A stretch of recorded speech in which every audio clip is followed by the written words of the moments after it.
Good evening. Welcome to Athens City Council. Tonight is a regular meeting. We will have several ordinances for first reading and discussion on those. Tonight is Tuesday, January 22nd, 2013. We do have a quorum present. All members of council are present. I have no communications. Anybody, any council members have communications they need to bring forward? Mayor? Couple things. Just to let you know, February 12th, Tuesday, the Athens Town Hall meeting will be scheduled, 6:30 to 8:30 at the community center. Again, this is the usual January event where we get input from the various citizens on topics with the intent, of course, of responding to them in the June Town Hall meeting. So that will be, as I say, February 12th, rather, 6:30 to 8:30, Tuesday. Another one, of course, is received from Ohio University that they'll be doing emergency communication system tests this Friday coming up, the 25th. I believe, let's see, I think, it's at noon. They're going to be doing their text messaging, emergency paging, outdoor notification, which are the speakers. So just be aware when you hear all that noise, that's what's going on. This coming Friday? This coming Friday, the 25th, yes. Okay. You'll probably hear more about it as time goes on, but I just want to let you know because we won't meet till before then, after that. The last, of course, is I regularly receive from the Ohio EPA concerning any type of, National Pollution Discharge Elimination System permits and modifications. We have to post these 30 days out on the bulletin board in front of City Hall. I just mentioned that in passing because this one is for a notice for a Randy V. Moore petroleum distribution on Tile Plant Road in New Lexington, Ohio. And basically it's to let some discharge into the Hocking River, storm sewer to Hocking River. Let's see, key parameters will be limited by the permit as follows: pH, oil, grease, hexane, extraction method, I think. I guess that's what that means. But basically it's a bulk plant and a petroleum bulk plant, including 6 storage tanks. So that's posted, and for 30 days out there, if you want a copy of it, I can get you a copy of it. I don't think it affects us directly, but since they're coming at us, I figured you should know. Affects us directly. It's outside the city, well, it's outside the city limits, but it's upstream. And that's all I have. Okay. Law Director Lang? Thank you, Mr. President. I'd like to take just a few moments tonight to give a brief annual report from my office and to just mention some of the cases that we've got pending right now here in the city. I always like these kind of annual reports to start off with just a really brief description of what I do and what my office does, just because I find that a lot of times, law director is not exactly the most descriptive term in the world, and a lot of times people aren't quite clear on what a law director does. So basically, I, as law director, am the chief legal officer for the city of Athens. My office is responsible for a number of areas. We handle the criminal prosecutions of all misdemeanor level cases in Athens County, with the exception of some of the incorporated areas that have their own city attorneys that handle that, but we have the lion's share of most of the criminal prosecutions in the county. We also are the first line of defense in representing the city in any civil cases.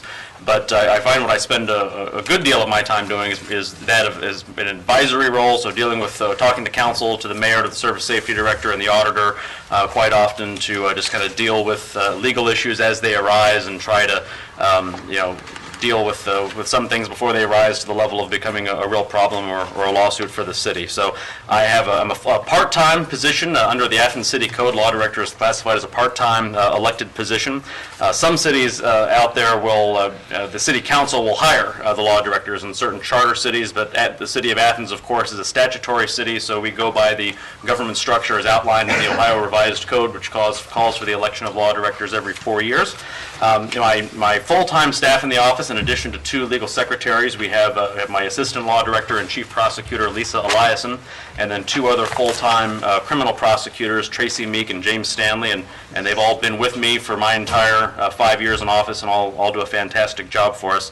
We're pleased again this past year. Our city budget is under $500,000. It's a little under 5% of the city's overall budget is consumed by my office. That's salaries and all inclusive, all of the expenses of the office.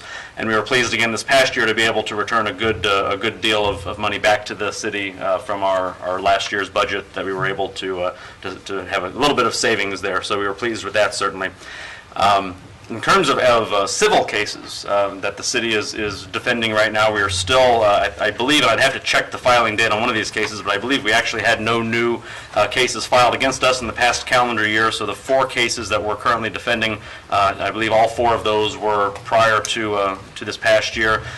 Stotts v. Pearson being the biggest case. That's filed in the federal court system, the Federal District for Southern Ohio. That involves an ongoing case involving 3 Wide Entertainment, a proposed business down on Stimson and Palmer, that area.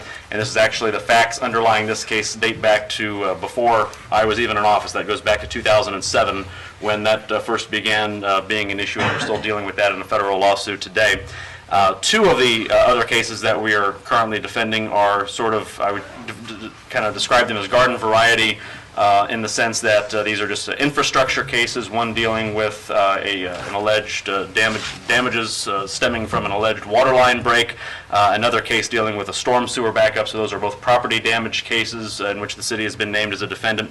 And then finally, we have one case right now that's what's called a taxpayer lawsuit that we're defending, which is basically, as law director, one of my responsibilities is if it comes to my attention that the city is not following the law in a certain area, then I can petition a court, or actually have a duty to petition a court to step in order that the city do what it's supposed to be doing. And in the event that someone requests that the law director file one of these taxpayer lawsuits and the law director refuses to do that, and in this case, that's what happened. I looked at the facts and determined that the city had acted within the bounds of the law, and so therefore it was inappropriate to file that. Any taxpayer within the city can still step forward and file a lawsuit in the name of the city, which is what was done here, and so that's the 4th case that we're dealing with.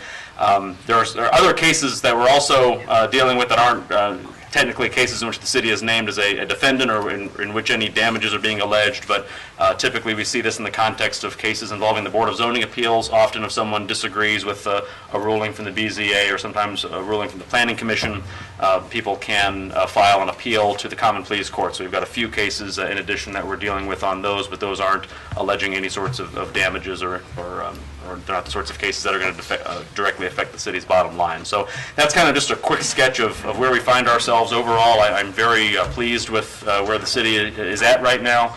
In terms of legal issues, for instance, when I come into office, I believe we had 14 cases that we were dealing with. So to have 4 is, I think, a testament not only to the hard work by the staff in my office, but certainly also a city administration that I think has really gone out of its way under Mayor Weil to try to identify problems before they become problems, and get all the relevant players to the table to try to deal with these before these turn into sometimes costly lawsuits. So just want to thank you again for your leadership on that front, Mr. Mayor, and thank you all on council. It's been a privilege to work with you this past year, and look forward to a successful 2013. Thank you, Mr. President. Thank you. Mr. Law Director, did we have questions or comments from council? No. I do want to thank the law director for being here and for being accessible to, sometimes we have questions about legislation that's moving through or some other matter that may have come before city council, and it's certainly been very helpful for you to be here and be supportive of what we're trying to do with the city. Thank you, Law Director. Auditor Hecht? No report. No report? Okay, Marianne, our treasurer, has President, There might be some questions for me. yes. I don't want to ignore the fact that several citizens from Athens have contacted various council members this week, and perhaps other people in the city, about the agreement that the city has entered into with what's called the CCA. So some people may have received letters in green envelopes requesting tax information. In fact, I know the mayor received some information, I received some information. You go, now what? And I know some taxpayers did too. I also want to acknowledge that we haven't done this for a number of years, and people may have read about our amnesty program that we had in June when we first passed the ordinance, and just thought, it doesn't apply to me because they weren't aware. They weren't trying to dodge paying any taxes, but they just weren't aware that they owed some additional taxes. So I'd like to say, number one, to the citizens, we've been listening, and thank you very much for the comments, for us to try, if we do this again in the future, to try many, many different methods of communication. We did this time, we'll try and do better next time. That's the one thing we learned from this. Number two is to just encourage people to take a deep breath and to encourage people to call our auditor's office and ask to speak to Tina Timberman, who is the person that's helping with this. And I know in several particular instances, she's been very helpful, providing information on, well, here are the next steps. Here are the things you do or don't need to do with the form. So just wanted to acknowledge that. I would point out that I spoke to some of the university representatives this past week, and they do have a link if you need to look at your W-2s or your work history as well for the present employees. So they have actually, they responded to us, and they've worked out. So there is, I guess you can go on Encompassed, which is their press release, and there is a link going to that site, I believe. That will help out for anybody. It's the number one employer, that's why I mentioned it. That if you have any difficulties on that end in terms of, again, they do withhold, so it's not an issue in that sense. It's just making sure the documentation's there if you need to get a hold of it. Yeah, I wanted to make the point that in many of these cases, even though the letters have been received, there is no additional tax involved because the withholding has been done. The city just didn't have that documentation. So the mayor makes a good point that you could get that relatively easily, although you could also call the auditor's office and talk to Ms. Timber. Right, and I might add in that respect that we are happy to talk to people. Several inquiries are just wanting to know if this is on the up and up, which I understand totally. The letters do say you're supposed to deal with CCA. Once we have contracted with them, you're supposed to call them. However, we will, answer questions to a point, and then you have to deal with them because we don't have access to the information that they have, to the IRS, tax files, and as it should be. Tax information, income tax information is very, totally confidential. It is in our office also, and so it's a complicated way of doing things, but it also protects your privacy in a lot of ways. And another thing that I might add is if you haven't worked for OU, but you've worked for someone for, say, all of those 5 years, that your employer could write a letter stating that you've been there and that they have withheld your income, your city income tax. If they're willing to do that, which would be maybe easier than digging out your W-2s also. But as Member Nisley said, we had a conversation earlier today, and I know that there are people who are upset. Akron is running this program right now when we are. Dayton has done it. Many cities throughout Ohio have done it. And because we don't have mandatory filing, we do not have a good way to find people who owe us taxes and are not paying. We have one woman who came forward last week and contacted us first, who owes us $7,000. And a lot of people don't maybe realize it, but, and as Member Nisley said, maybe we haven't been as good the last couple of years about getting information out there. We'll do this again for tax time, but we usually put information out there. If you are a resident, if you live or work in Athens, then, you're required to pay our income taxes. And one other thing that I might add is that it's not really fair to compare our income tax structure with other states that don't have an income tax. If you are a contractor and have done any work in West Virginia, you'll know that they have a B&O tax, and they have, every state has to have a way to make money to pay for the services. And what our local income taxes do in Ohio is give the local communities more control over how that money is spent. The state could collect higher sales taxes and income taxes and then pass it down to us, but then we're at their mercy for the amount of money we get and what we can use it for. So it's a more complicated structure, but I think it's more fair for the citizens of Ohio and Athens. So, and that's the way it is right now. So we're just trying to collect taxes that are owed to us. This isn't something we're going to do every year. Once you come forward, then we'll have you in our system. Whether you owe us anything or not, we'll know. And the only other thing I can say is I wouldn't recommend ever ignoring a letter from an income tax department, whether it's me, state of Ohio, or the federal IRS.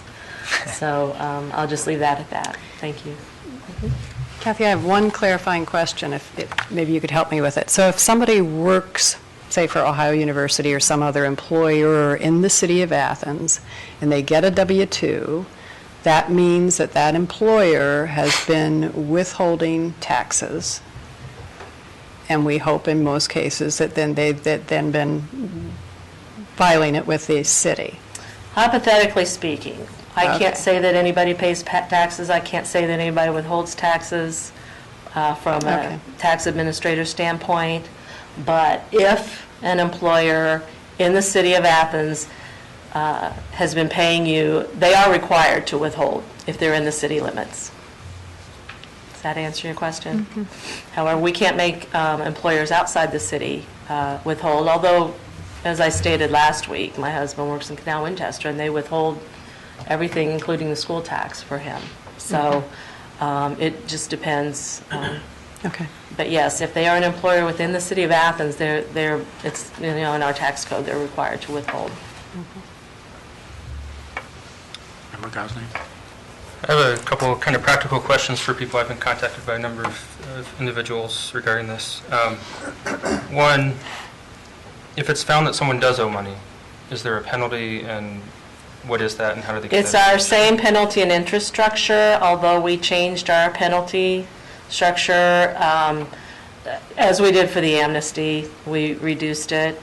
And the interest, typically, I feel pretty strongly about that. We should have had that money all along, so they've had that money, and so we should have the interest. But it's a pretty low rate. It's 1.5%. And so we did adjust our penalty structure to be a little bit less to come forward. And also, they can enter into a payment plan. We have worked it out with CCA that if they need a payment plan, as we have set up, we have guidelines for payment plans for the city. They're to use our guidelines and let people sign up for a payment plan if they don't have the money, all at once. So there is that option. Thank you. And a second question. First, the example of someone works at, say, the university, all those years back to 2006, I believe is what the letters say. It might be easier for them to find their W-2s, probably pretty easy.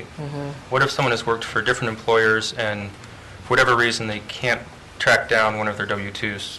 What should they do in that situation? I recommend they call CCA and ask them what other options might be available. As I said, I know they can get a letter from their previous employer, but if that's not an option anymore either, then they need to work with CCA.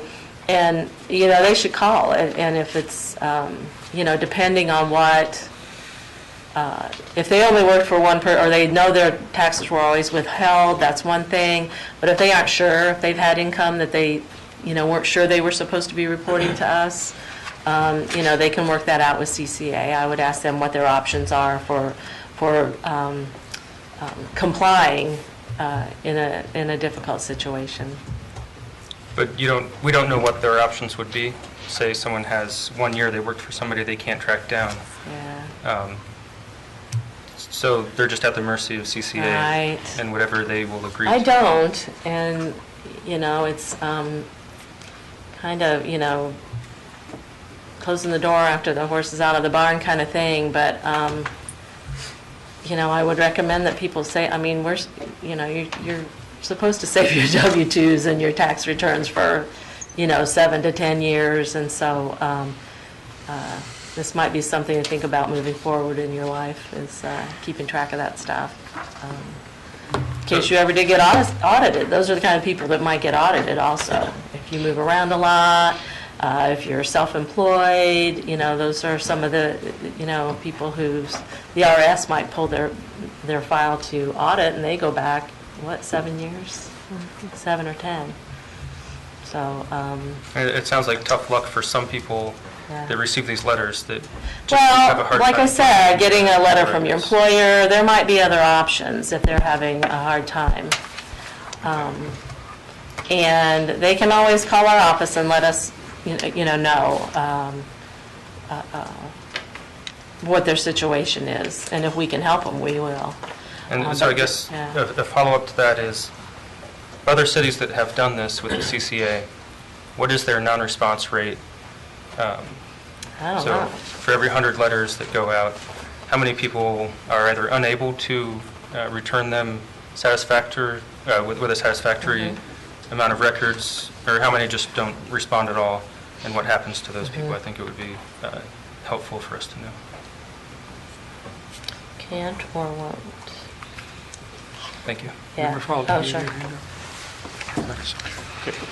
Yes. I kind of wanted to follow up on that because something I'm not clear on is, and you kind of mentioned that, is that CCA, obviously you'll receive these letters, but if an employer has been withholding but those monies were never received by the city from the employer, does CCA, do they identify anything like that?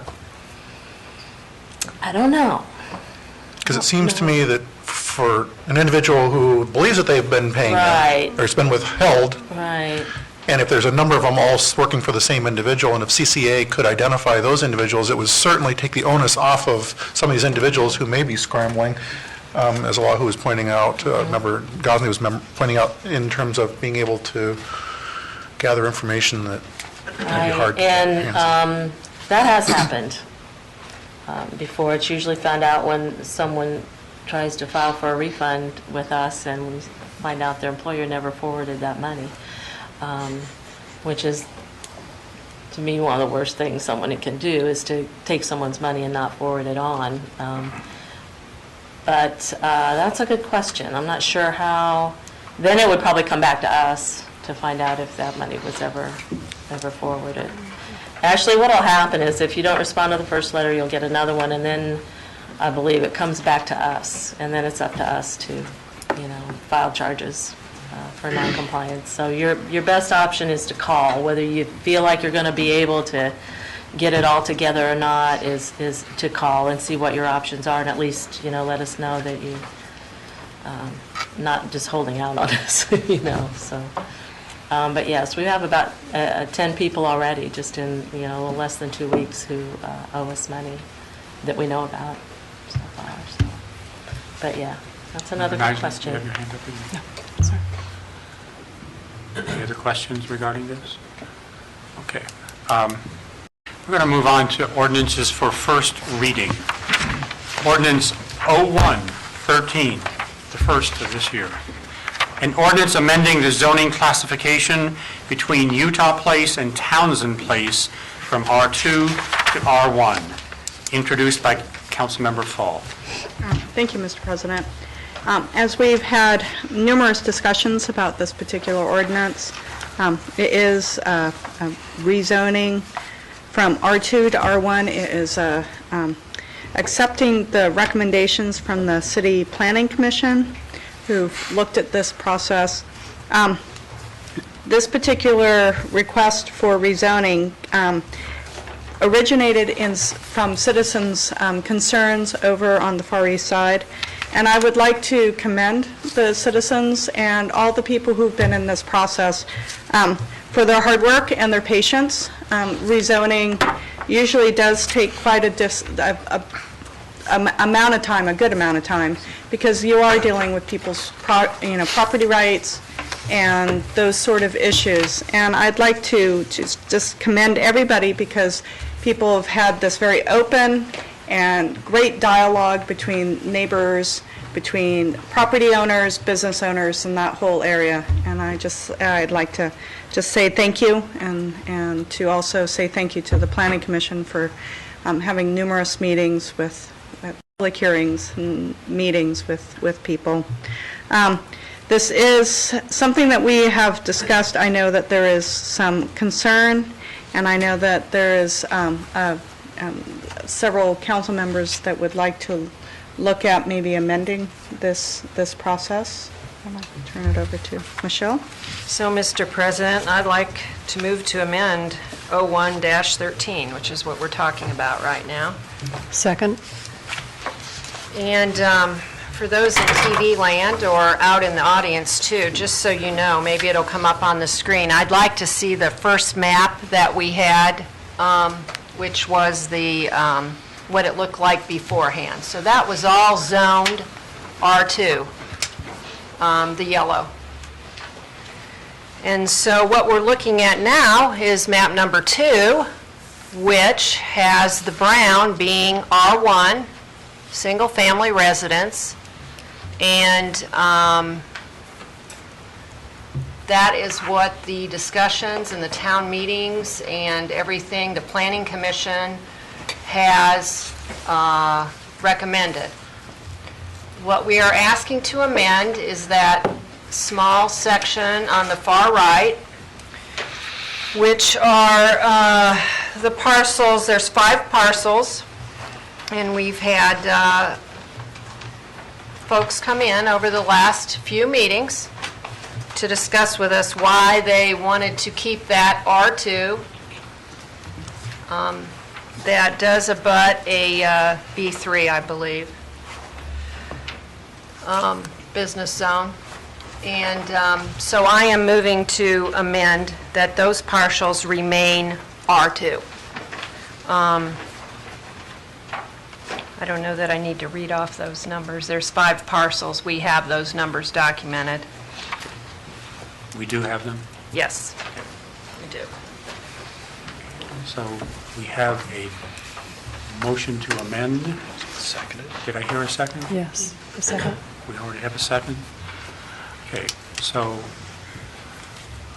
any discussion on the amendment among council members? Member Patterson? I'm curious with the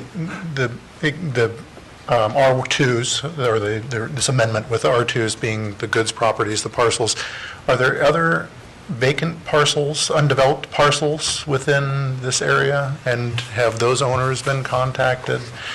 It would seem to me it would behoove us to kind of capture everything if there was more other individuals who are kind of in the same position. I'm just not sure. If there are other undeveloped parcels in this? I think that one of the things is that this process has been very public. And one of the discussions that have been put forward by the goods is that the communication was not as good, with the mapping and the public hearings with their parcels. It's not our intention necessarily to capture all the undeveloped parcels. I think that this zoning, you have to be able to balance a lot of different types of desires and needs. And so I think that this is trying to balance the desires of the neighbors with other desires that have been put forward, and some of the confusion and communication that was put forward. It's not like this has been a stealth process. There has been numerous meetings this has probably been one of the most open and public-oriented zoning processes that we've had for a very open and zoning, process-oriented city, because we are process-oriented in the city when it comes to zoning. So I think that at one point we have to kind of say this is it, and we need to go on. And council needs to make a decision. It can't just be forever open-ended. That's my personal opinion. And there's other processes if property owners find that this might be a process that the zoning now has changed for them, there are other processes for them in the city to be able to pursue, to be able to develop or redevelop their property. So, Thank you. Other council members? Yeah. We certainly have had a lot of input, and this has been a very, I think, accessible discussion for many people that have had concerns about it. My question is, with this proposed map, and I can identify at least one location, but I'm not sure about others, how many businesses would be rezoned into an R1 zone with this proposed map? Or, I guess, locations that could currently house a business? it's my understanding that there's no businesses that are rezoned. It's mostly R2 to R1. Right. Yeah. I couldn't tell you offhand, as far as I know. But none of the B3 zone would be No. reclassified? And that under was this one of the proposal? processes that we went through Right. with all the public meetings over at the community center, is to get business input. And I Well, think that, wouldn't integrated services be rezoned as a result of this? weren't they They out? were B. They were, It was in a B zone. Are you sure about that? Okay. I'd have to look my notes, I didn't bring them with me.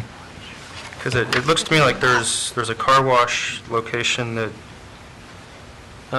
could be rezoned to R1, as well as what was the home of Athens DIY shop, do-it-yourself shop for many years until recently, The gem place. on Euclid. And I think it's on the Morning. back side of that building, Lahu. I don't think so.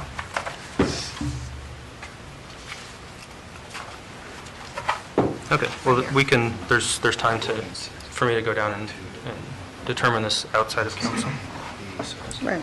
I think that the planning commission has delineated that it's rezoning from R2 to R1, and that there is no B3.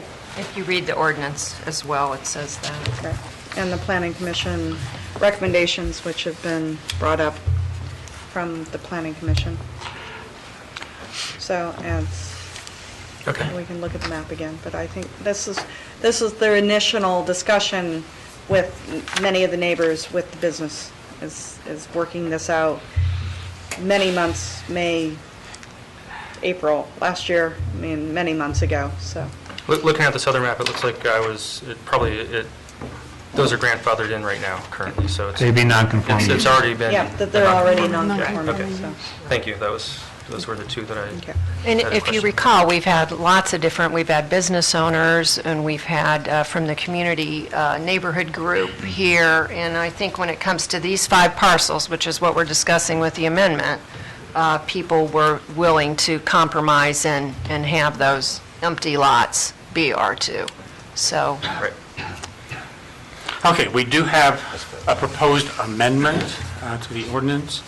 We've had discussion among council members. Do we have public discussion? Okay, so any other questions? Okay, all those in favor of the amendment at this point signify by saying aye. Aye. Those opposed, same sign. Okay. The ordinance is amended and read for the first time. Thank you, Mr. President. So it will be up for second reading in 2 weeks. We're going to move on to ordinance 0213, an ordinance amending the 2013 appropriation ordinance and authorizing an interfund transfer. Member Nisley. Thank you, Mr. President. Many of these items we reviewed last week in the Finance Committee meeting. And I'm going to pause just a second here until the door opens and closes. Thank you for attending tonight. We appreciate it. This is our first appropriation ordinance of the year, and it has 5 items that we're taking care of. The first of which is $3,000 to the general fund, and this will be to cover jail costs, and this covers the increase in prisoner costs charged to the city. They were $51 a day, and that rate has increased to $53 a day. So the $3,000 is an estimate of what will cover our the increase in the amount of expenses for that this year. The next one is $478,539, and this is to the, it's called the CDBG Fund 248. That's the Community Development Block Program grant. And the costs were reviewed last week. There are several numbers that make this up, so I'll read them through to you again, and you may recognize the numbers from our discussion last week. $85,000 is for a formula grant. $389,589 is for the Community Action CHIP grants. And then $4,000 is for the taxes that the city owes on our low-income houses that are owned on Blackburn and Central Avenue.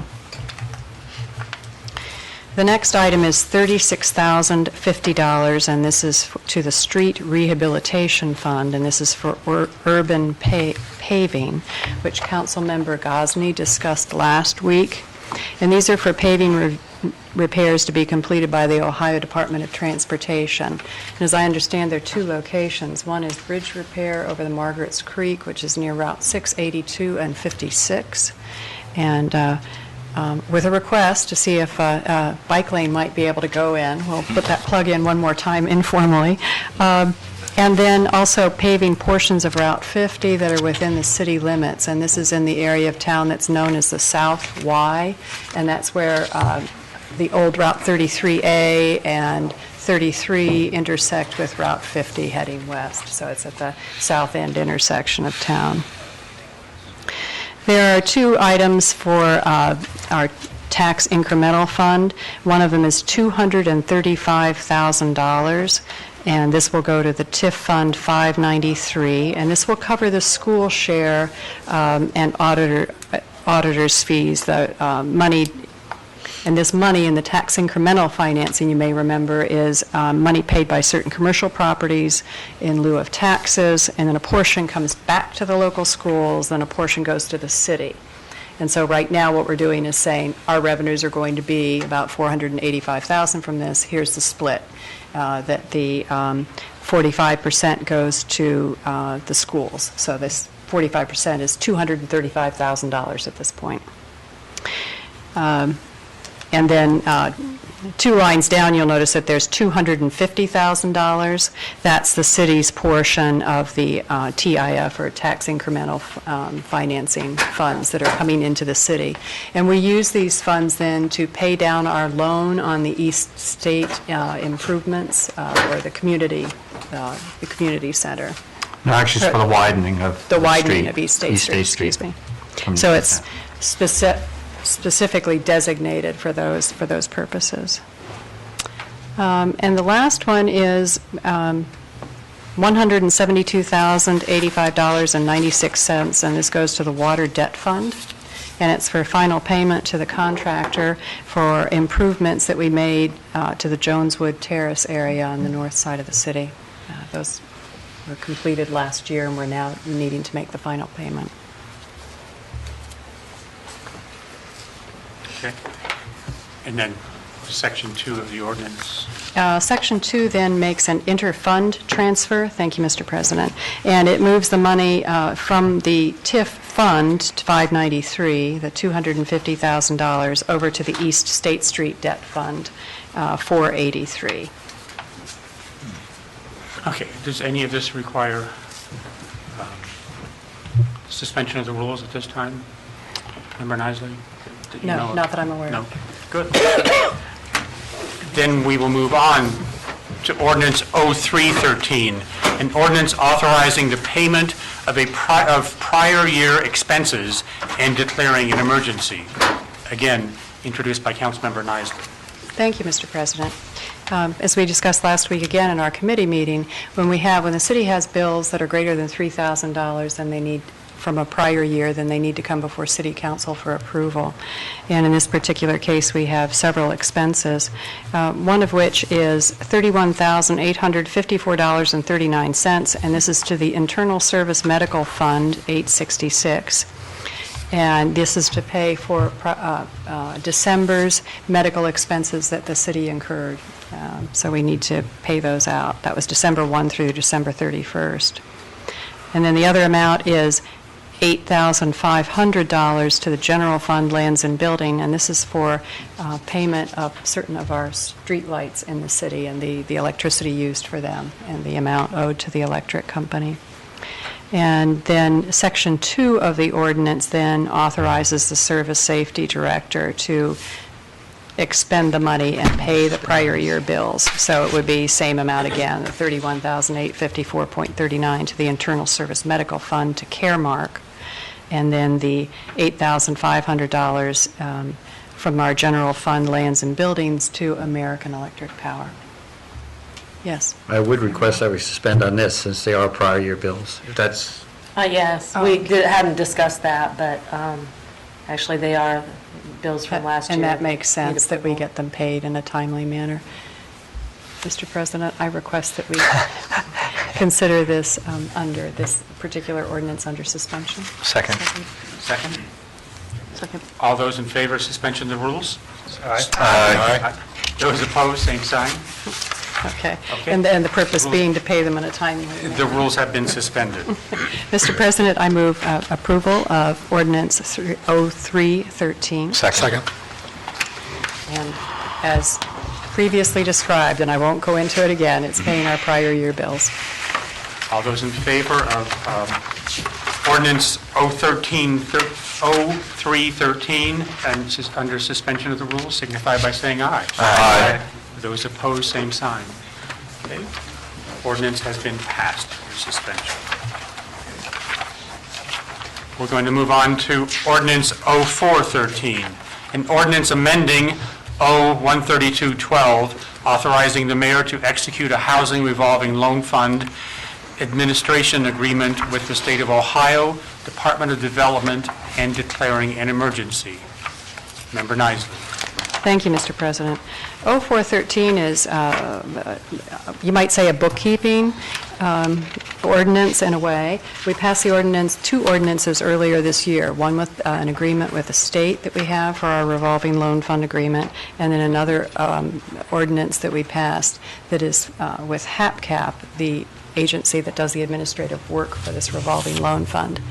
After the ordinances were passed in December, we realized that the agreement that came through from the state was 2 years, and our ordinance only reflected a date of 1 year.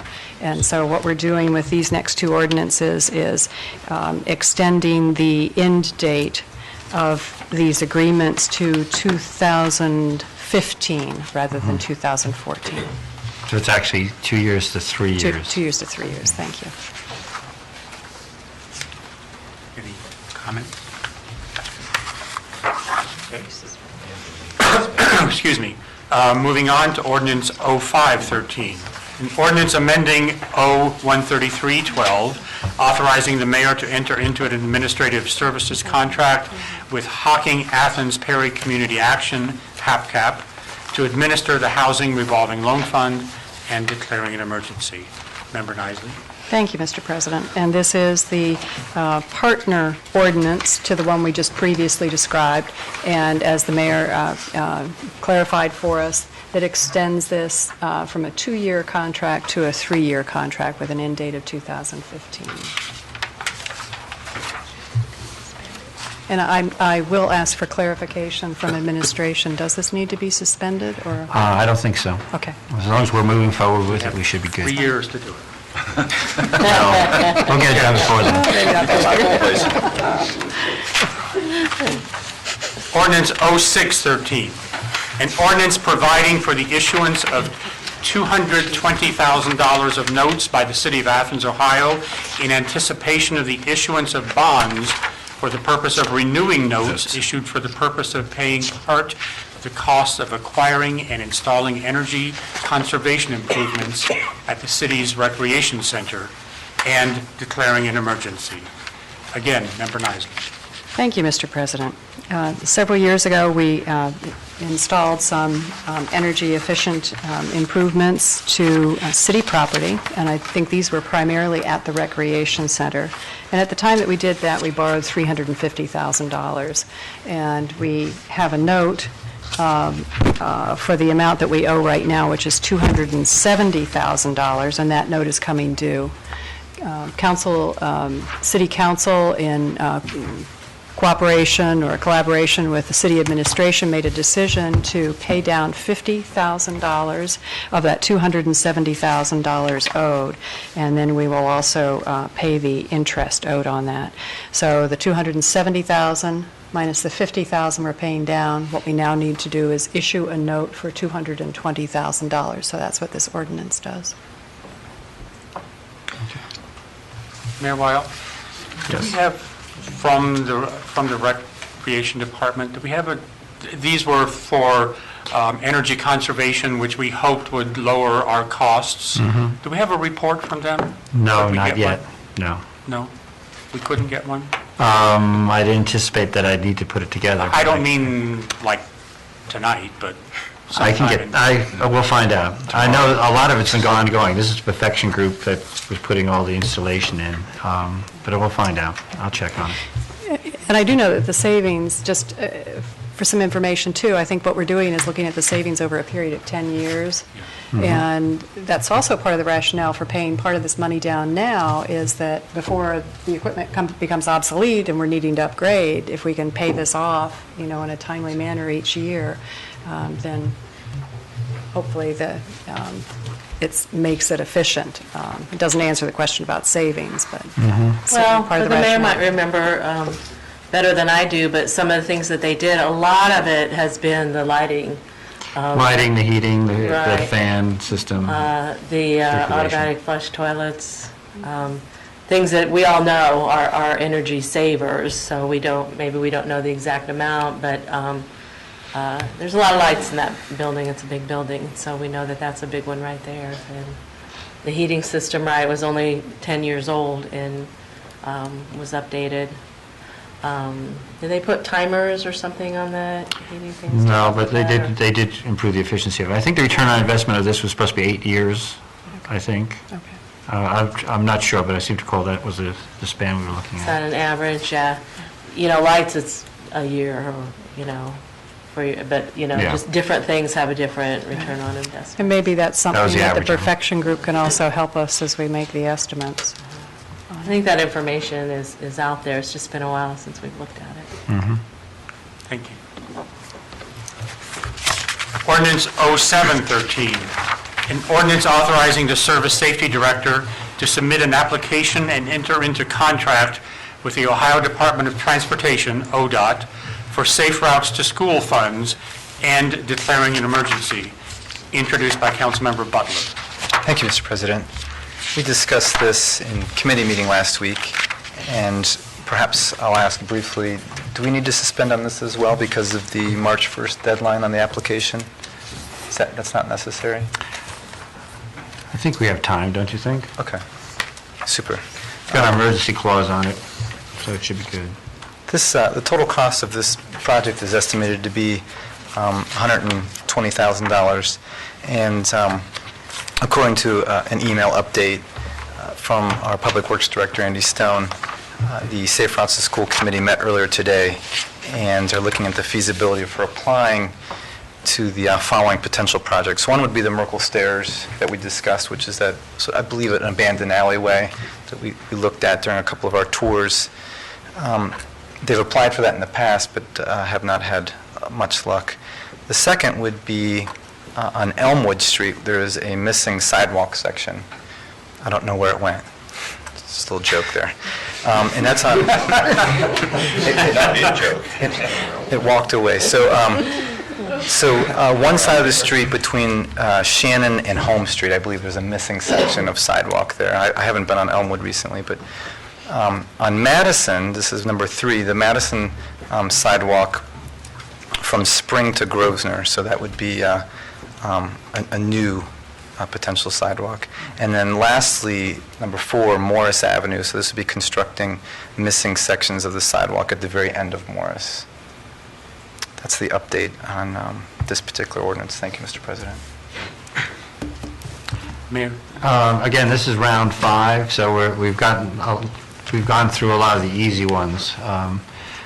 Again, the thrust of this, of course, is to make safe for kids to walk to school. So the view of this has to be the demographics of children, school-age children, the proximity to the elementary and middle schools. So we're working our way through the list that we have. And again, some of these were ones that did not pass the muster the first time. We're trying again. And hopefully we'll keep building on this. And correct me if I'm wrong, but I believe the crux of the efforts with the Safe Routes to School is also an attempt to help deter childhood obesity. I think that's the idea kids walk to school and they get healthy, but they have to make sure they don't get run over at the same Right. time. That's healthy. Yeah, it's healthy too. I'd like to put in my plug for this. This has been, a fairly popular program I know, in our neighborhood. There's been a couple complaints about notification for certain projects. I think that maybe just better notification about pending projects that are of it. But I think that most of these projects stem from, I know that the Neenah Neighborhood Association did come up with a wish list of what we wanted for neighborhood improvements to help. This not only helps students get to, east in my neighborhood, but also, other people. I mean, the whole neighborhood benefits when you have connecting sidewalks that go every place, and especially on the east side, because we have a library, so every time you connect a sidewalk, that helps also for just the whole neighborhood. And I think that this is just a really great program, and it's very cost-effective for the city since it's 100% grant. So, And I would just add that I know it's for school-aged children, but both of these neighborhoods, there are people walking to school, but it may be university. And, I don't know if that can be worked into I know it's sidewalks to schools, but if that can be worked into the grant, I think that's we are a unique city that way. Well, again, the criteria for the grant funding I is that understand. actually looking at the demographics, number of school-age kids in the area, and whether they use it as a route. I mean, I would love to see a sidewalk going all the way up Madison to Columbia, but that's nowhere in the cards because it just doesn't have the population there, nor the proximity. Because that's well-traveled. I see a lot of people running up and down that, too. It does not do sidewalk repairs either. So sidewalks that are in place already, it's limited. It's to fill in the gaps and look at places. The stairs, I think, have been a good use of resources for that, both at the Armory to Fort and the West Elementaries, I know is well used.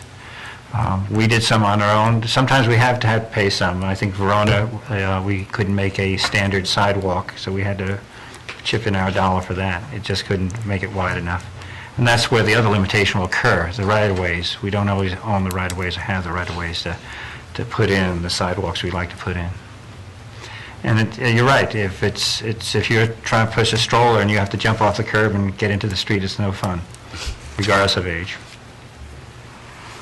Yes, sir. Go ahead. I'd like to echo a lot of what's been said about the importance of the Safe Route to School program and our success, the city's success, your success in being able to get the funding that we have. In particular, the stairs, the Merkel stairs, to me, after knowing the stairs that go up to Fairview and come down to Grosvenor, that this would ultimately continue that stairway on down to East State Street. I do also want to make a plug about hopefully being able to incorporate into that lighting, light pollution conscious lighting that would make those stairs safe for all, because they're used not only during the day, but they're also used in the evenings to improve the safety. Mayor, we do have some plans for that, don't we? I think the lights on the stairway right now are in, but I don't think they're hooked up yet. That's the last word I heard. We didn't have a staff meeting this week because of Monday being a day off. That's the Fairview to Grosvenor steps. Yeah, Fairview to Grosvenor stairs. There are actually lights installed, but I don't think AP's been has hooked it up yet. It's all ready to go, just needs their connection. And they're downward pointing. I believe they're LEDs as well. Yes, sir. Are there any neighborhoods on the south side that would ever qualify? How many schools you have there? That's what I mean. Yeah, precisely. I think it's supposed to be a half mile within a school, and it's just not there. So, unless you know of a school, I don't. No, the only comment I was going to make is that we've got a pedestrian and bicycle plan, and we've also got the long-term inventory of all the sidewalks in town. So, it's not a safe routes to school method of maybe looking at sidewalks, but there might be some other ways with special projects, particularly maybe with foundation, improving the safety and health of the community. And I also know the most recent or nearest coming up on the south side will be the improvements on the Richland Avenue South, and that will incorporate sidewalk improvements there. Big project on the south side. But I know we've got big areas, lots of neighborhoods in the south side that have no sidewalks at all. Yeah, Mulligan, Longview, Yeah. Hickory, So- Canterbury. That has changed now. If you decide to do a development, you have to have You sidewalks. have to have sidewalks, yeah. Yeah, that You changed. can- Right. So Yeah, I think- Oakmont 3 and 4, 3 went in. Three went in with a sidewalk. Right. Just one sidewalk on one side, not both sides. Again, the other way to do this is, if you want sidewalks repaired, is to start an assessment process, which you've already gone through a couple times. Most of the time, we like to couple that with, of course, street construction, so that's where it has to blend in at that point. Something to think about on your April road tour. You can always emphasize that rather than the actual streets. Say where you want to go with it. Okay. This ordinance we were just speaking of is an application for a grant. And so we hope we can submit a winning grant.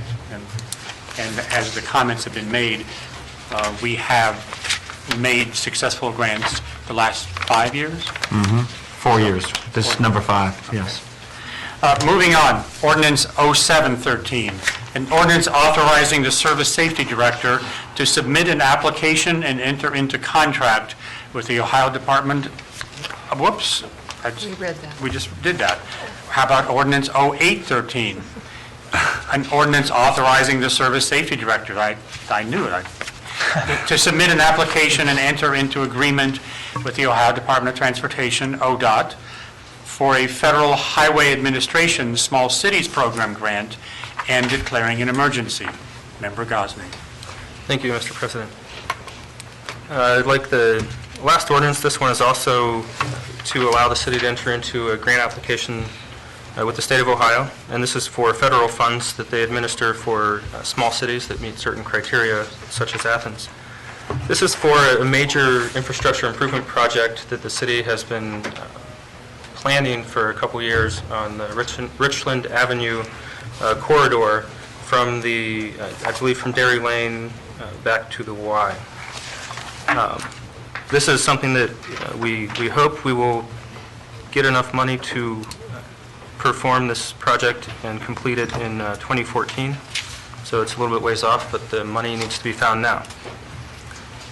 The items that will be included in this project will be, I said it's pretty comprehensive. It includes fixing up the roadway, making sure that we accommodate for bicycle and pedestrian traffic in that entire stretch, upgrading the lighting, and also looking at what's underneath the streets, the water lines and the stormwater infrastructure as well. And so it's an expensive project, as you can imagine. The total cost is estimated at a little over $3 million. And we currently have $1 million waiting in one grant that the city successfully applied for, I believe it was last year. So we're looking for more, and this is a small cities grant that this ordinance allows the city to put its application in for. Any comments here? Okay. Moving on to ordinance 0913. an ordinance authorizing the Service Safety Director to enter into an LPA state project agreement with the Ohio Department of Transportation, ODOT, for maintenance resurfacing on Route 50 near the Southwest Corporation boundary and Richland Avenue. Again, Member Gosney. Thank you. In some cases where there are state roadways that are within the city limits, there's some shared responsibility that we have to help maintain those, and this is one of those situations. This is Richland Avenue. I believe it's referred to as Albany Road, but it's the section at the end of Richland Avenue, I believe stretching towards Albany. And there's about half a mile, it's 0.47 miles within city limits there, and the state is putting quite a bit of resources into resurfacing that. And this is simply an agreement that the city needs to enter into with the state of Ohio in order to be able to conduct those repairs. And as we read earlier in an appropriation ordinance, the city does have some responsibility for this, totaling a little over $36,000 to help pay for the costs of these improvements. Yeah. Would this go all the way from the intersection up the hill to Athens Apartment? Would it stop there, or would it continue to go on down to the corporation limit that's on the other side? I believe it goes to the limit. Is that? I always thought it went up to the top of the hill, but I may be wrong on To that. Blackburn Road. Okay. Yeah, Blackburn. That was my That's understanding. correct. Yeah. Okay. That's a good stretch. It's going It's all pretty sides, okay, yeah. So It's wide as well. it's wide. Again, they've considered important to fix, and because it's our jurisdiction, this is agreement that has to be passed. Right. And again, the way it is, it requires a approval of council to do this, as well as they want the money, too. Yeah. So this part is not for the money. We read that earlier. This is just to enter into the contract with them Yeah, to make sure we're doing it by the books. yeah. We're the local public agency, that's the requirement. And we'll move on to ordinance 1013. An ordinance authorizing the Service Safety Director to enter into an LPA state project agreement with the Ohio Department of Transportation, ODOT, in preparation for bridge rehabilitation over Margaret Creek. Member Gosney. Thank you. And this ordinance is for an agreement similar to the one we just discussed. This is for the bridge over Margaret Creek on the west end of town, and it's just a small bridge section there, I believe. We did suggest that they accommodate bicycles on that bridge if it's possible. So we'll see how far along they are in their plans and if that's something that they've been able to include or that they could include. Cold outside. Again, this one, they're not going to charge us, but we do have traffic control issues that we'll be dealing with, and that will be part of our job to get that worked out with them.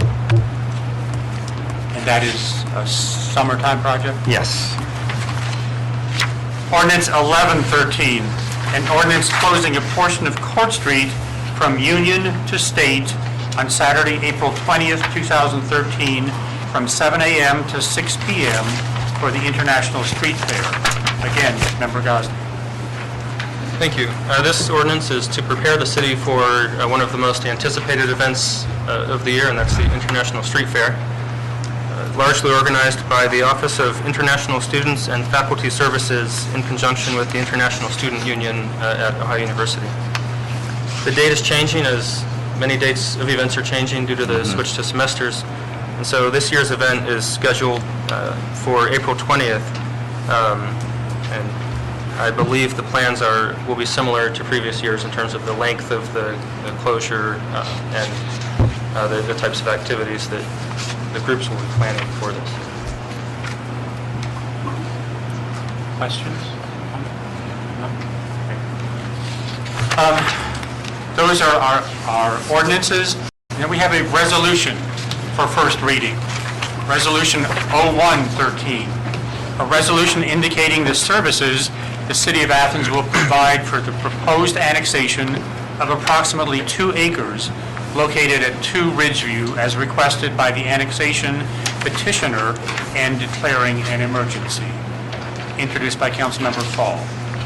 Thank you, Mr. President. This is the first reading of a three-reading resolution. This is a pretty straightforward annexation request for 2 acres over on the south side.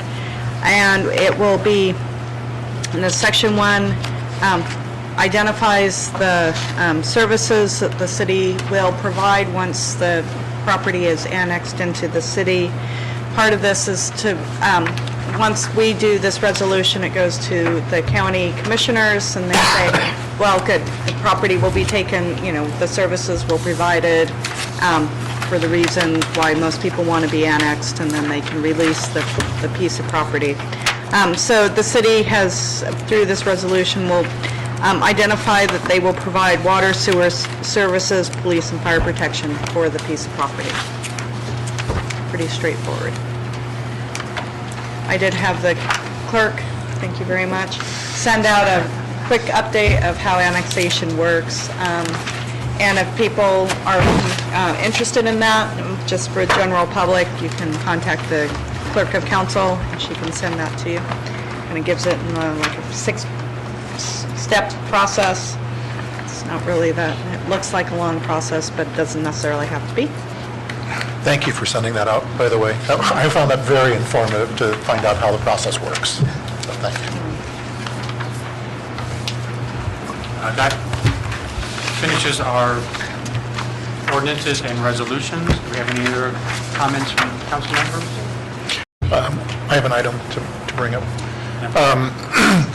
I'm kind of honored to be able to put this forward. I've been working on the Disabilities Commission now for a year after being appointed by the mayor to serve on that commission. And one of the individuals who serves on that commission, Joe Wessinger, I've been able to watch Joe in action. He's a hugely valuable individual with a lot of integrity to serve on the Disabilities Commission. So therefore, I'd like to put forward a motion to reappoint Joe Wessinger onto the Athens Disabilities Commission for a continuance of a 3-year term, or continuing a 3-year term, additional 3-year term on the commission. We have a motion? Second. All those in favor of reappointing Mr. Wessinger to the Disabilities Commission signify by saying aye. Aye. Those opposed, same sign. It is unanimous. Thank you. Thanks. And Joe is usually here, but he's not here tonight. Yeah, that's right. We'll let him know as soon as he can. Okay? Any other announcements or business from council members? Mayor? Committee meetings for next week, finance, personnel, if possible. Thank you. Finance and Personnel? Planning and development. We said that, we just put that on. Okay. Skip that. Take it for granted. Success and Christian. If there are other committees that need their presence known, at some point, let our clerk know. Opportunity for citizens to speak on legislative items and city services that have not been covered on our agenda. Do we have members who want to speak? Sir? Come up to the microphone, introduce yourself. You will have 3 minutes to speak. Also sign in, so we can I'm get sorry. a quick... Sign in and introduce yourself. The timing doesn't start till after you sign in. Write slowly while you begin talking.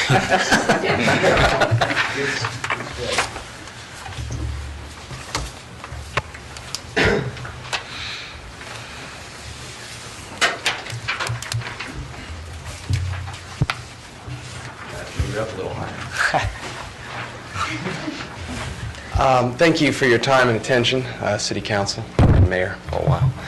My name is Eric Peterson, and I speak to you tonight as a citizen of Athens, though I am professionally associated with the Community Food Initiatives. I want to make a clear distinction there.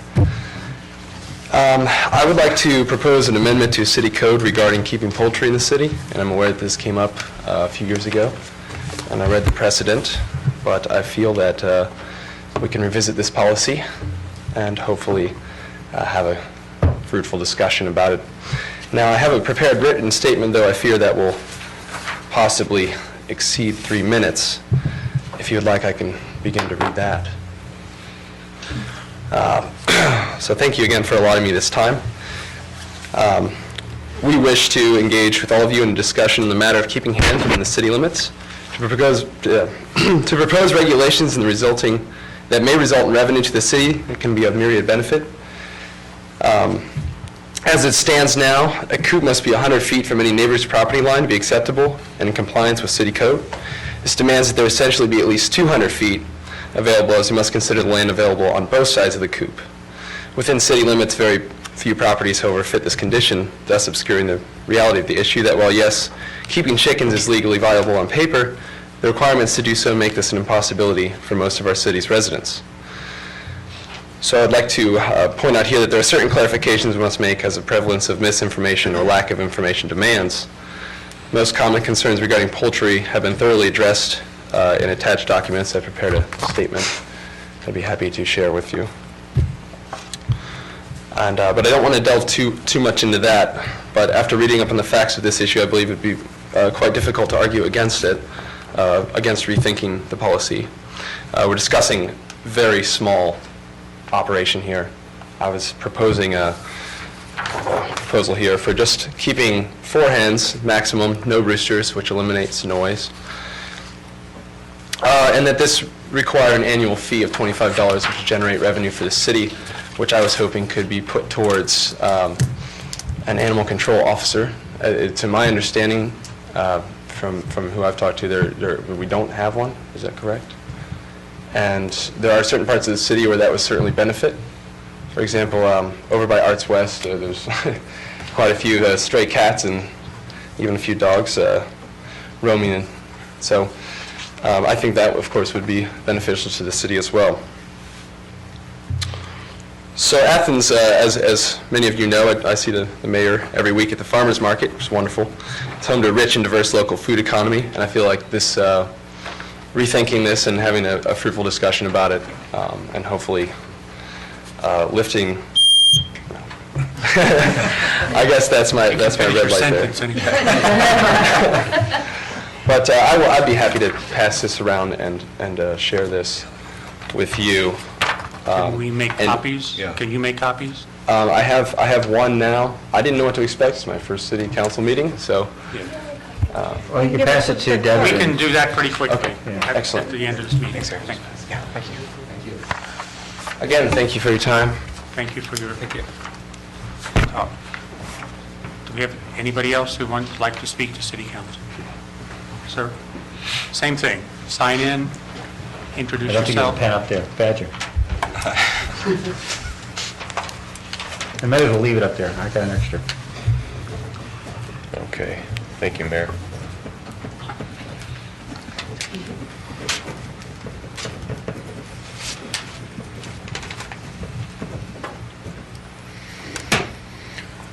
Can I have that thing back?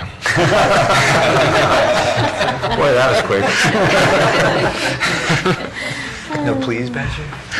Thank you. You're welcome. Okay, so these are all people standing in solidarity with this proposed change to legislation.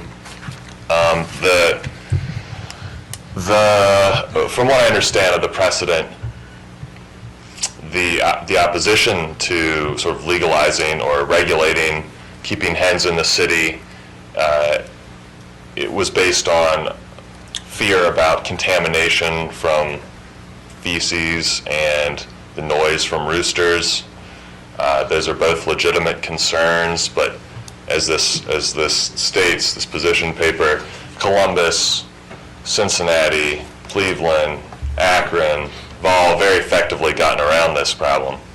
Around 166 other cities within the U.S. have changed their code to regulate for this. And I just want to say, there's other domestic animals that make noise and generate waste.